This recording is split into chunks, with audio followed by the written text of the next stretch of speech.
मालिक साजनवाजे प्यारे सासंग जियो,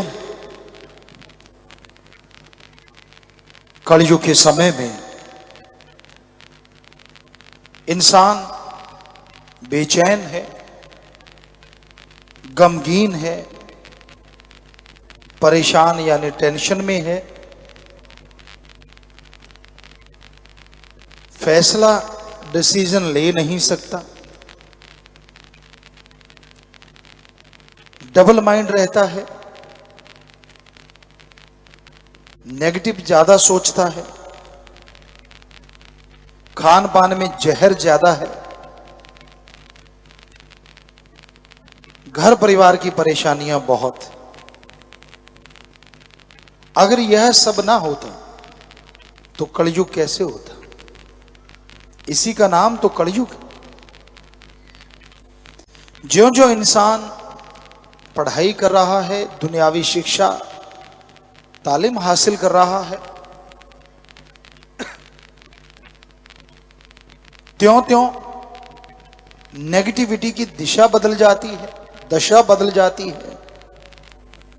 लेकिन यह नहीं है कि नेगेटिव ही बदल जाए, इंसान के अंदर की गलत सोच बदल जाए, क्योंकि पढ़ाई लिखाई में ऐसा कुछ है नहीं। वो पढ़ाया जाता है जो प्रैक्टिकली कम इस्तेमाल में आता है। हमारे गुरुकुल होते थे, उनमें वो पढ़ाया जाता था जिनके द्वारा प्रैक्टिकल किया जाता था। आजकल प्रैक्टिकल कुछ और होते हैं, पढ़ाया कुछ और जाता है। दिमाग पे बोझ ज्यादा है और जो पढ़ाई से सफलता मिलनी चाहिए उसकी रेशो कम है। होना यह चाहिए कि बच्चा जिस फील्ड में जाना चाहता है उस फील्ड को चुन ले, अच्छी लैंग्वेज का ज्ञान हो, मैथमेटिक्स का ज्ञान हो, साइंस का ज्ञान हो, और उसके बाद वो जीवन में लक्ष्य निर्धारित करके उसकी तरफ बढ़ता जाए तो देश भी और समाज भी सफलता के चरम सीमा पे पहुंच सकता है। इंसान पढ़ा कुछ और है, रियल लाइफ में कर कुछ और रहा है। कईयों को तो कॉलेज में जाते +2 में क्या पढ़ा था याद ही नहीं, कॉलेज पढ़ गए तो पहले क्या था वो याद नहीं, और उसकी जरूरत भी नहीं याद करने की, तो फिर वो पढ़ाए क्यों? अगर वो दिलो दिमाग में बिठाना ही नहीं और उसके आने वाले टाइम में कोई जरूरत ही नहीं, तो फिर क्यों ना जिसकी जरूरत है वही बचपन से पढ़ाया जाए। और इंसान पता नहीं सफलता के कितने झंडे गाड़ दे, उस सब्जेक्ट को लेके, उस विषय को लेके वो पढ़ता जाए तो तरक्की बेहद ज्यादा करेगा।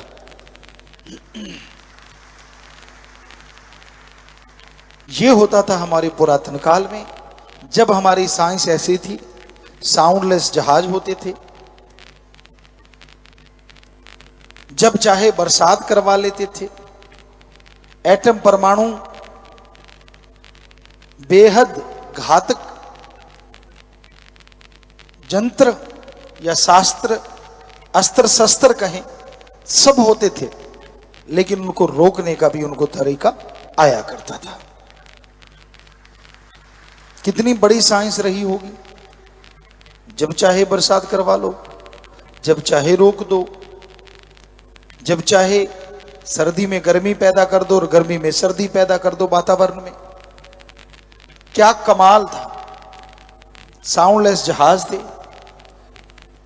तो साइंस इसलिए तरक्की करती थी क्योंकि जिसका जो टैलेंट होता था, एक उम्र तक सब सब्जेक्ट पढ़ाए जाते थे ताकि बच्चे में निखार आ जाए, बुद्धि तीक्ष्ण हो जाए, और उसके बाद फिर सब्जेक्ट चुन के उस पर पूरा ध्यान दिया जाता था। और कई बार तो शुरुआत में ऐसा था कि वो सब्जेक्ट शुरू से ही पढ़ाए जाते थे जो पूरी लाइफ में काम आने वाले हैं, और साथ में दूसरा ज्ञान करवा दिया जाता था। तो हम नहीं कहते कि आज की पढ़ाई गलत है, लेकिन पहले हमारे देश की, हमारी संस्कृति की जो पढ़ाई थी वो आज से बहुत ज़्यादा आगे थी और बहुत ज़्यादा साइंस हमारी बड़ी थी, ये हम आपको गारंटी दे सकते हैं। एक ही गुरु राजा भी बनाता था, दुकानदार भी बनाता था, बिजनेसमैन भी बनाता था, मंत्री भी बनते थे, व्यापार भी होता था और लेक्चरार भी होते थे। सब कुछ एक में इतने टैलेंट होते थे, तभी उसके शिष्यों में भी अनेक टैलेंट होते थे।